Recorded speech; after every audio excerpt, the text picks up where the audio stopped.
G'day, have I got a story for you? Check the disclaimer. Season 2, Episode 15, Psych Monitor. Felicity speaking. Mum is sitting with the telephone receiver at her ear again.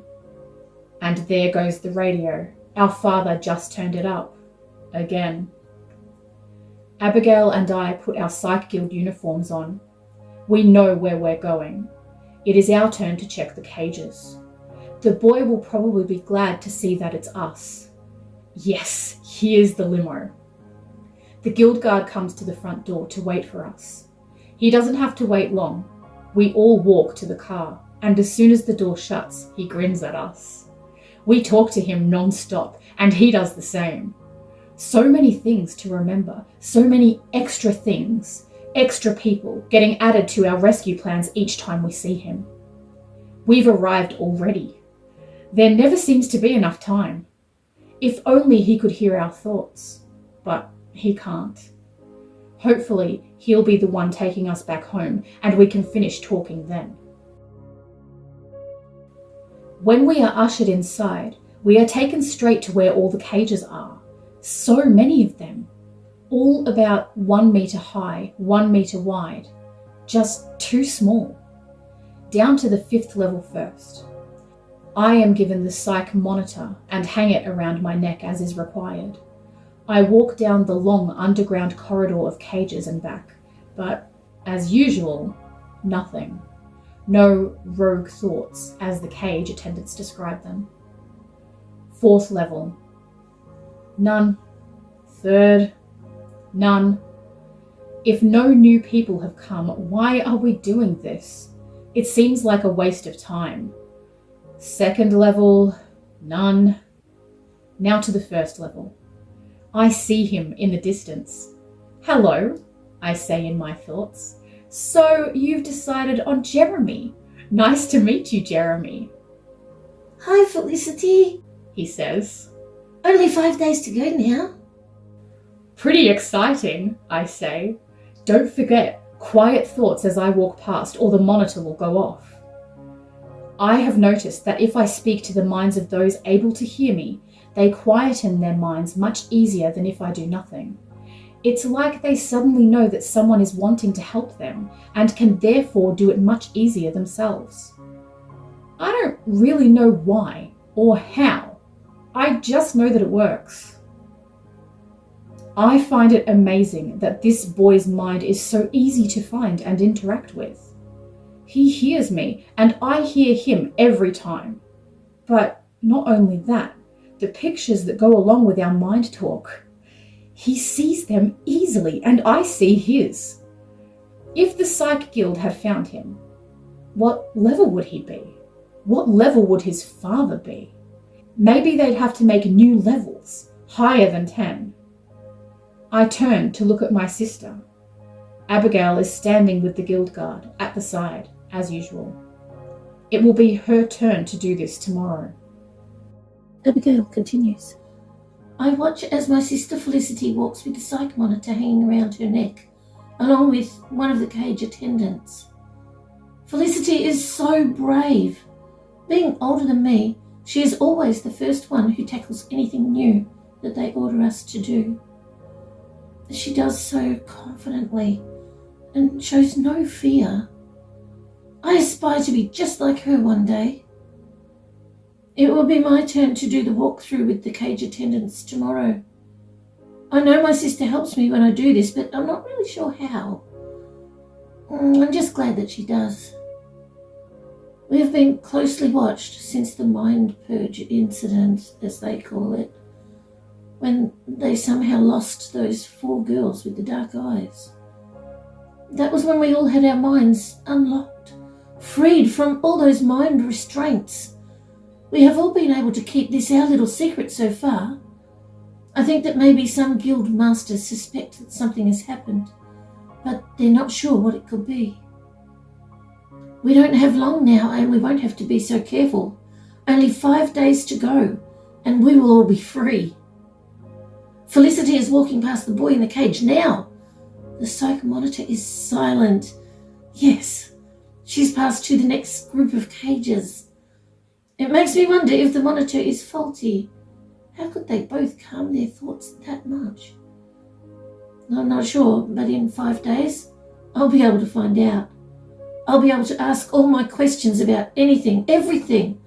I'm looking forward to it. No more monitors, no psych masters or agents periodically checking our thoughts. Freedom! Total freedom. Felicity and I know our parts of the plan. We go over it again and again, every evening for a whole hour, when we know we are not being watched or listened to. This is when the guild does a reset on all devices, and the guild masters have their minds reset, ready for the next 23 hours. I don't like that. Those guild masters having their minds reset. What does that mean anyway? We know exactly what to do. We have it all planned out, and when we have a question, we call out in our minds to code 3. And if she is able, she responds. We just have to wait and listen for her thoughts on rescue day, and she will let us know exactly when to begin. Hello, Jeremy, I say in his thoughts. I like your new name. Hi, Abigail, he says. Only 5 days to go now. I know, I say. Tomorrow I will be the one walking with the monitor, and it will be only 4 days to go. Hieldo continues. Walk out into the car park and hesitate. Will the dull-aft driver be in the same position as last time? Well, one of these drivers is my friend, but it's so hard to tell because they are all identical. He tries to park in the same place each time, but sometimes it's impossible. Oh, I see his hand just above the cars at the back, on the right. I'm glad I checked. He usually parks in the back left corner. He tries to park at the back if he can't get his usual position, because he can wave his hand, and with no cars behind his, none of the other dull-aft drivers notice. I get in the back of his limo, and when we are safely out of the car park, I pull down the divider. I wait to hear him say, Greetings, Hieldo. He uses my name, and I know it's him. I respond with, It's not so dull today. And then I laugh loudly and see the slightest movement from those in the cars here as they turn to look at me. Usually it's more like a slight chuckle, but loud enough for my friend to hear. Now he knows that it's me. We like play on the words jokes, and each time we talk, we look for an opportunity to say the words, Did he yell though? They're not code words or anything exciting. Well, maybe just a little bit exciting for us. When we first met, this dull-aft could not remember my name, or anyone else's for that matter. It seems like something's been done to them, all the dull-afts, to make sure they remain unconnected, unable to make friends with any people with whom they interact. Not recalling names is one of those things. I ended up telling this dull-aft a funny story that ended up with, Did he yell though? He didn't realise until I told him that when he recalled the story, he would remember the punchline at the end and therefore remember my name, Hieldo. For a while he called me Did Hieldo, but eventually he dropped the did. For his name, I say something with the word dull in it, and then I laugh. Dull, laugh. We both know that our banter regarding our names is not really funny, but we still find it amusing. It's like our little secret, lame as it is. We pull up at the house and he parks in the street, blocking the driveway as usual. It has smaller front windows than most houses, but the windows at the side next to the door, they're huge. I can usually see the man, their father, sitting inside next to the blaring radio, watching me. I always give him a nod, but he has never responded. It seems to me like he is waiting to see if it's me and forces his eyes to stay open for my head nod. He immediately shuts his eyes after that, and the way his head moves and body slouches in the chair, Oh, I wonder if he suddenly falls asleep. I wish I could fall asleep that quickly instead of laying awake for hours thinking. I stand next to the front door to wait for my friends, and we all walk to the car. As soon as the door shuts, we talk, and I mean a lot. So many things going on, and we all love hearing about them. This time I have extra things to tell them, more people to rescue, and each time I tell them about the extra people, they are always added to our rescue plans. Not one person is left out. The driver usually sits quietly listening as he drives. The girls and I refer to him as the driver because he hasn't chosen his own name yet. And frankly, to call him Dalaf is so degrading. With a new name, I suppose I will need to greet him with something new. Something amusing that will make us laugh. Laughing makes everything seem not so bad. Better than it was before. Easier, you know? We've arrived already. Often there isn't enough time to convey to each other all that has transpired since we last spoke. We are once again going to make sure that I'll be the one taking them home. Hopefully, we can finish talking then. Twice in the past year, I have been required elsewhere in this facility, and another guard was sent to take them home. But we now know exactly what to do to make sure that it's me. We have it all planned. Felicity will call both Abigail and I over to check an area for random thoughts. And guild business always comes before anything else. So they would have to find someone else for whatever they want the guard to do. It's usually to just stand in a room and watch, to intimidate someone into cooperation at the side of a big guard. They should use their own guards. Those ones with the different faces are all bigger than me anyway. The driver parks at the back to the left, and I usher my two friends inside. We go straight to the cages. So many of them. But not long now and they'll all be rescued. All 5 levels of them. Imagine that. All 5 levels of empty cages for them to find. That's so funny. They stand next to Abigail on each of the 5 levels, while Felicity walks through the cages with one of those cage attendants who likes to think of themselves as guards. Tiny guards. At level 1, Abigail whispers to me, The boy has chosen his name, Jeremy. I silently nod slightly, so she knows that I heard her. What am I doing? Of course she knows that I heard her. She's a level 5 psych agent. So, Jeremy. Nice name. I wonder if it's short for Jeremiah. I think of my Dalaf driver friend. I have suggested many names to him, but so far he has rejected them all. I suppose I should begin thinking of my own new name to use after the rescue. Hey, my Dalaf friend and I could be Rob and Bob. Or maybe Ron and John. We could match. Oh dear, or at least rhyme.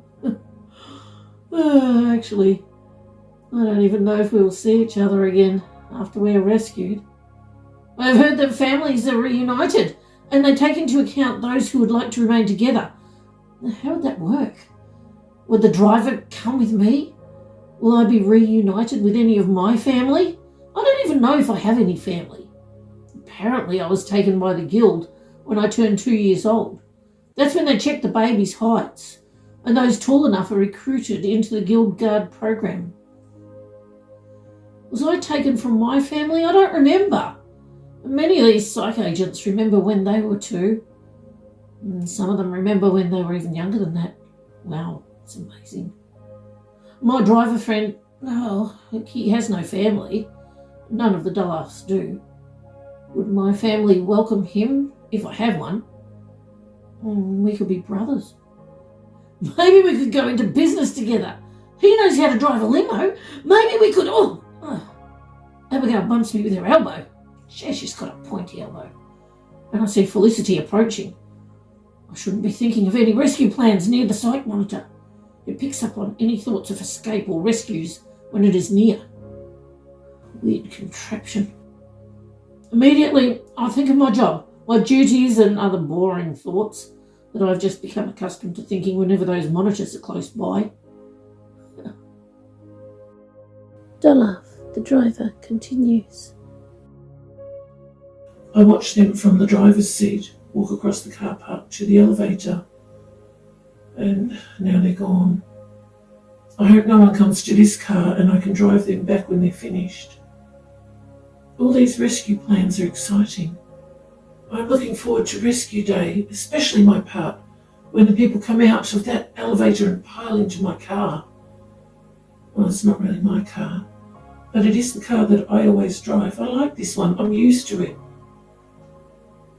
Even though we Dolaf drivers are supposed to be exactly the same, we're not.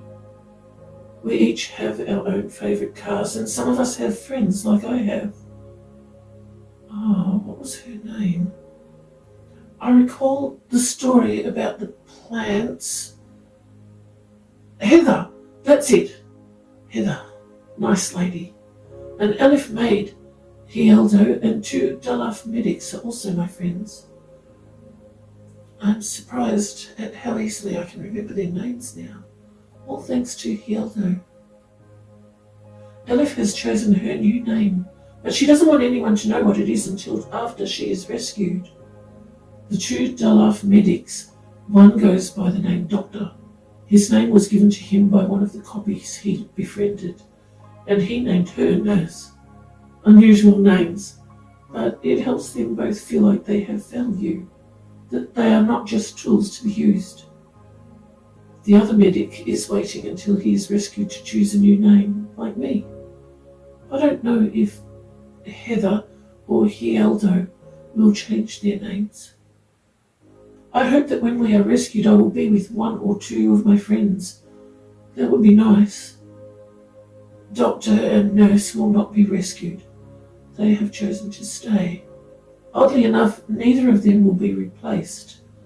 They are considered stable copies and often shown to visiting scientists as though they're one of the products they invented.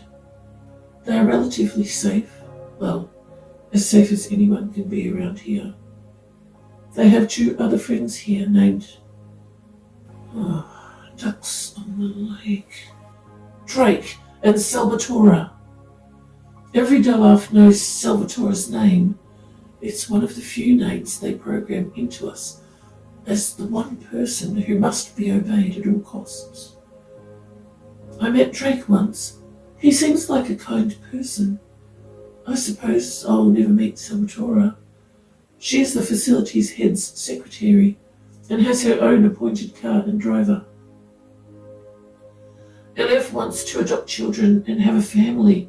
She knows that copies like her don't reproduce, but she hopes to meet a man who would like to be a father and husband. She has already chosen her 3 children. They are all used in the mind control program that I am not supposed to know exists. 3 boys that look nothing alike but are best friends. They want to be brothers, and so they shall be. One of them looks like Elif, so she will have a birth certificate for him, and she will have adoption papers for the other 2. It's amazing the details that have been worked out to accomplish all this. I hope Elif meets someone quickly who also wants children.